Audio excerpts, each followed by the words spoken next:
the peak of what's Wow. happening at the moment. I mean, and you say at least we have space. A lot of people don't have space. So, crucky, Yeah, I just yeah, hope people behave for 3 weeks, 4 weeks, try and just do whatever they can to get through it, yeah. and then hopefully we get through the rest of it. What are you missing most about not being able to be footloose and fancy free? Nothing. You're not missing anything Nothing.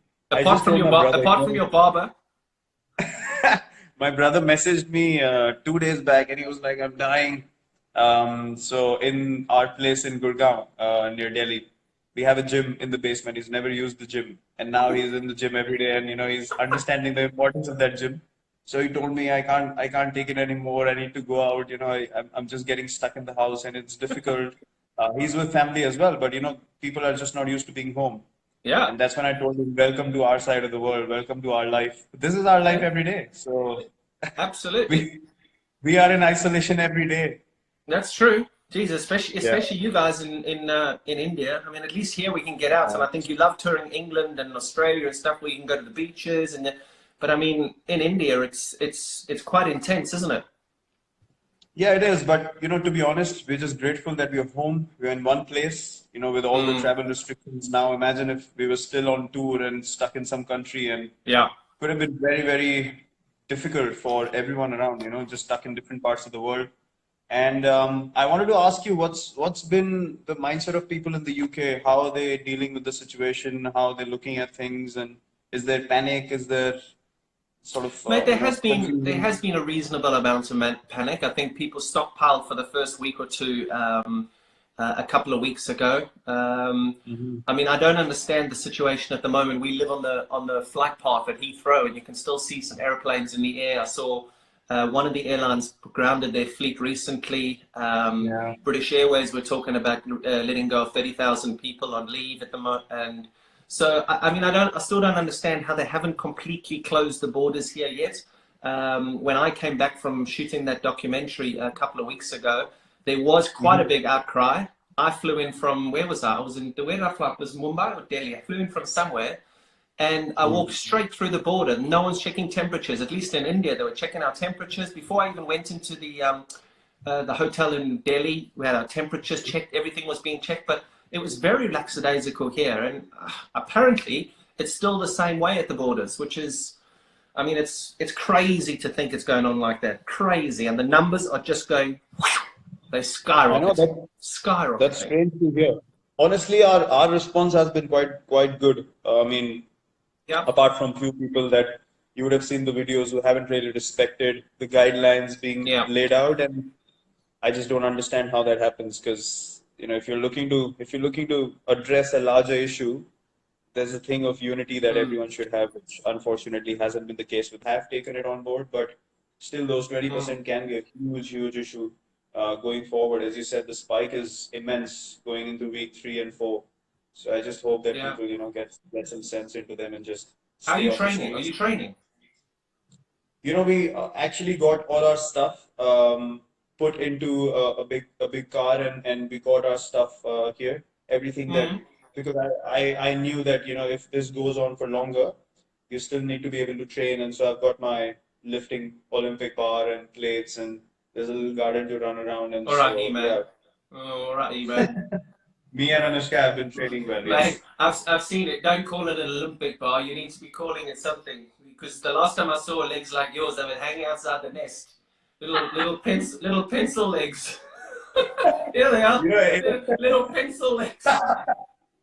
it helps. It helps when you got big legs like yours, and you still pop a calf muscle. I've never popped my calf in my life. Mate, Look, remember that. It looked like someone had shot me. it was in Pune. I knew I was standing in slips, and I was like, "What the hell just happened to him?" So no use of big legs if you can't run. I'm sorry. This is very true. And what I'm actually going to say now, just leave it, guys. Me and Virat are having a conversation here, and I know that there's a lot of people who are very interested in this interview. We're just talking as friends, we're talking as buddies, and we're going to go back to 2009 now. We're going to talk about Bangalore, and we're going to have some fun. This is just Virat Mhm. and I having some fun. This is not for any journalist to take this on one way or another way and to create ridiculous headlines. So please, if you're going to do that, then it's obviously going to finish off any conversations between people who just want to give normal fans some content. So just please respect the conversation. Dude, Don't, okay, hold on, Aussie, hold on, hold what? on, hold on. Don't worry about this big lecture because no one's heard you. This is going to go That's off true. anyway, so I just tried. carry on. Okay, I tried. I tried. Yeah, that's good. That's good. Listen, Yeah, RCB, go on. Mm-hmm. talk to me about the bloke in the middle of the picture that I posted this morning on Instagram. There was a guy that I posted in between that guy that's perfect and pure and has the most amazing beard compared to this guy in 2009. Well, I don't recognize him anymore, to be honest. I do.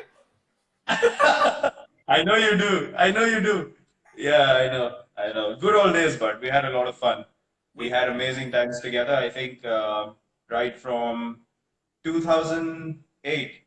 You mm, came in 2009, didn't you? yeah, 2009 is, I think, yeah, that was my first season, yeah. Yeah, 9 and 10, you were with us. Mm, Yeah, mm. 2009 is when we really sort of got it going. We really hit off well from day one. And yeah, they were good times. I mean, you obviously came in as the star player, like the big KP and, this all over South Africa, brew, bloody hell. Yeah, but it was fun. I remember all those days and playing with Jock and Dale and Mark Boucher as well. And Fun times. we had Rulof. Rahul in our team. We had Yeah. um, Anil Kumble in the Kumble, team. Rahul Dravid, Dale Robin. Steyn. We had a gun team.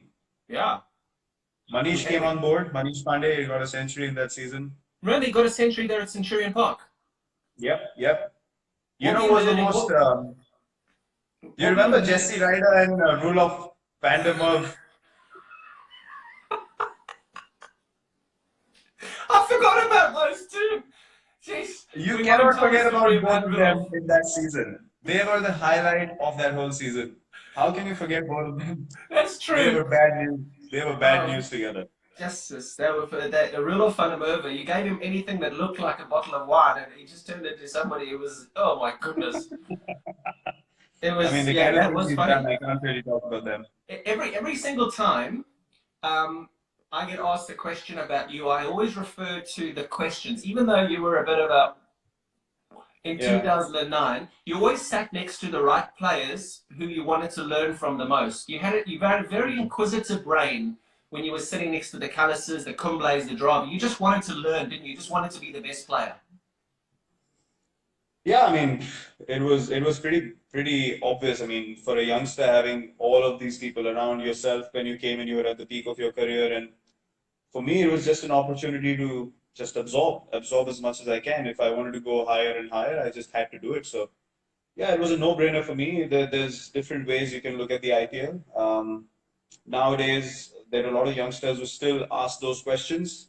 I'm not Mm. sure of the other teams, but the people that we interact with, the guys in the Indian team, they ask those questions, which are, the right questions. So yeah, it's basically how you look at things, and I always want to just be the best version of myself, and learning from you guys was a no-brainer. Did you think that you would become as good as you become? Never. I was just talking to my coach the other day, 2 days ago. If someone told me 12 years ago you'll have these numbers after 12 years, I would have told them to get lost. No Well, that's chance. amazing, huh?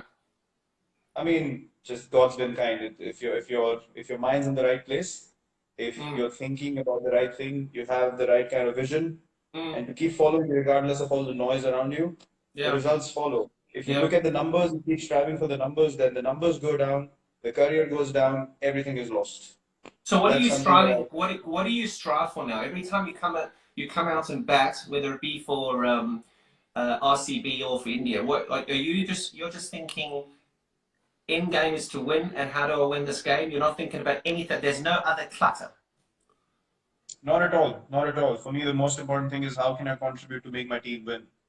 Because that is what we started playing cricket for, when Mm, we were really, very small. So yeah. I don't think why that intent should change, why that mindset should change. Mm, It hasn't honestly changed with me. There's a lot of things that people try and create in India. They try and, cook things up, stir things up. You Yeah, have experienced that a lot when you were playing as well. So yeah, it's basically you just have to block the noise. And whenever I go to bat now, I understand that cricket is a small part of our lives, and I need to be able to make the most of the opportunity that I have in front of me. yeah. And I have a larger responsibility now, to be able to maintain this culture of Of fitness, of course. taking the team in the right direction. And I mean, you just have to be grateful that you have this opportunity, and you Yeah. just need to make sure all your energy is in the right place to be able to do that. Where did your nickname Chiku come from? Chiku actually came from, MS has sort of made my nickname famous from behind the stumps. In the stump mics, people pick up. They call me Chiku actually like I'm their neighbor or something like that in India. They'll shout out, "Oh, Chiku, once photo, please." And I'm like, I have a name. You don't know me, but you can't call me Chiku.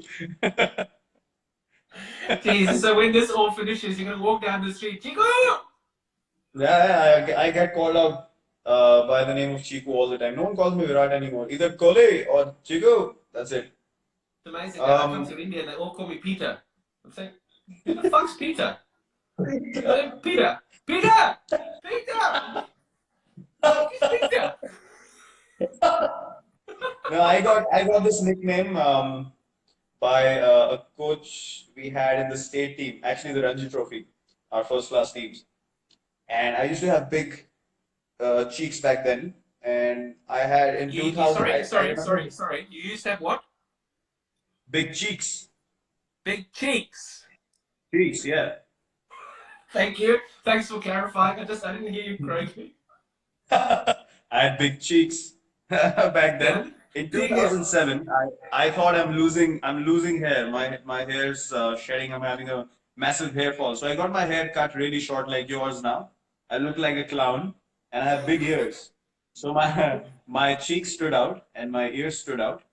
And so we used to have this comic in India, like a comic book when we were growing up Yeah. called Champak. It was called Champak, Yeah. and there was a rabbit in that comic. Yeah. That character's name was Chiku.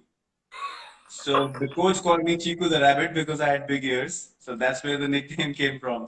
And then people started taking it up, and it went up to God knows where. Brilliant. Brilliant. And Mm. tell me, RCB, a lot of people since this thing went out, and I've had such a busy phone in the last 24 hours. I mean, it's crazy. Why? And one of the big things was they want to ask why have RCB not won a title yet? I mean, we get asked it all the time. We have to try and explain it in the commentary box. It's like, oh my god, geez, just stop asking the same question. Do you get sick of the same Actually, questions? look, when you have in like history in the previous seasons as well, when you've had the biggest players who played for RCB, obviously there's going to be much more attention on the team. Now you see, even with this team, myself, AB, Chris Gale, Dale had played recently as well, and Yeah. all these great big players have played for RCB. So we're always going to be more in focus. But we actually spoke about it. We've reached three finals. We haven't Mm. won either single one of them. We've reached three semifinals. But yeah, those things are irrelevant. Those things are irrelevant as till the time you don't win that title. So look, we feel the same as everyone, to be honest. We keep Mm. talking about the team that we have. We've, even when we've had the best teams, we've just not been able to do it. But yeah, that's one of our main goals. We actually deserve to win a title, to be honest, because Is that um, something that you are focused on now? We'll move on to Indian cricket in a minute, but is that something that, I mean, you've achieved almost every single thing in the game. Your numbers are crazy. Do you really want to win an IPL? actually, I've realized something that to go after something so badly, it keeps running away from you. And I remember all the times when we've done well in RCB, we've never thought of whether we're going to win the IPL or whether Yeah, we're going to reach the semis or knockouts or anything like that. But it's just that added pressure whenever we've played in the recent past. We've just thought, this is the season, and it's just blown us all over the place. So I think we just need to get that joy back. And at yeah. this stage of my life, to be honest, I give everything that I have on the field. How And I old are you feel now? like I'm going to be 32 this year. 32? Yes, sir. Jesus. Okay. No, I wouldn't have guessed that. Right. I would have get 38, 39, somewhere around there. 30, 31. I'm 88 born, so how old am I now? 89, 90, 91. I can't even count. I was shit at maths. There's the headline tomorrow. Virat doesn't know how old he is. I'm 31. Hey, I'm 31 at the moment. if that's as bad as it gets, then we've done really well in this session. I'm 31. 31. 31? Yeah. Okay. We get on to Indian cricket, and we talked about your transformation from 2000.